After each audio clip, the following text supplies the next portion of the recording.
Hi, welcome to Bookie.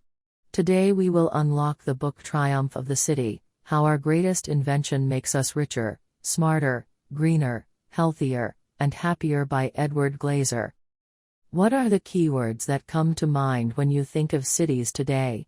Do you think of words like congestion, traffic, pollution, or high cost of living? What about phrases such as wide gap between the rich and poor, high crime rate, and an explosion of slums? People often feel that living in the city is not as green, healthy, or even as safe as it should be. They think that the stress of urban life is likely to lessen their sense of happiness. Is this really the case?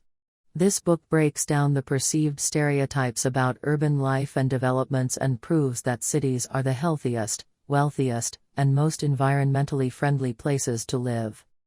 Today, more and more folks are choosing to congregate in cities.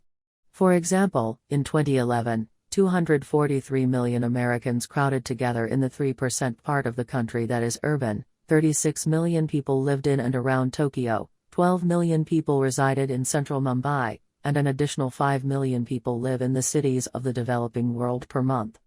By 2011, more than half the world's population was urban. This is evident that urban life must have an undeniable appeal to attract that much population in any given city. Furthermore, the signs of urban decline should be taken seriously. In this book, the author uses examples of specific cities to highlight the strengths of city life and also to analyze the problems faced by urban development. Moreover, he discusses the future direction of urban development and provides insightful commentary on many urban issues. The author of this book is Edward Glaeser, a professor of economics at Harvard University and an advocate of the new urbanism. His work has focused on cities, housing, obesity, crime, innovation, and more from an economist's perspective. Some of his work includes cities, agglomeration, and spatial equilibrium, and rethinking federal housing policy, how to make housing plentiful and affordable. He is also the Rappaport Institute's director for Greater Boston and a contributing editor to City Journal. In this Bookie, we will uncover the best bits of this book in 3 parts. Part 1, Strengths of Growing Cities. Part 2, Problems Faced by Urban Development. Part 3, How to Build a Better City. Alright, let us start with the first part of this Bookie, Strengths of Growing Cities. As previously mentioned, Glaeser believes that cities are the healthiest, wealthiest, most environmentally friendly, and conducive places to live.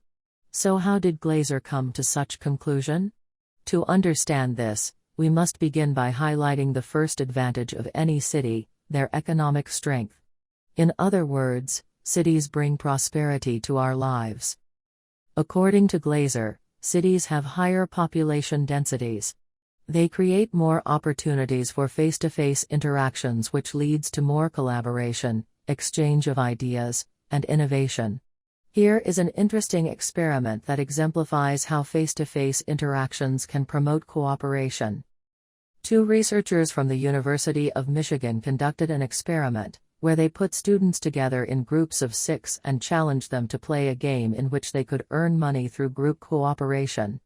Before playing the game, some of the groups participated in a 10-minute face-to-face conversation with their members, while other groups participated in a 30-minute electronic interaction with their members. Which set of groups do you think made more money, the ones that communicated in person or those that interacted electronically? The results showed that the groups who conversed face-to-face earned more money because they had better cooperation. This was because members of the other groups who had conversed electronically let their personal interests take priority over the group's success. This finding resonates with many other experiments, and together they show that face-to-face contact promotes more trust, generosity, and cooperation between people. Face-to-face communication allows people to exchange ideas that drive innovation and knowledge creation, thereby facilitating technological development and institutional innovation that results to prosperity within a city. For example, cities such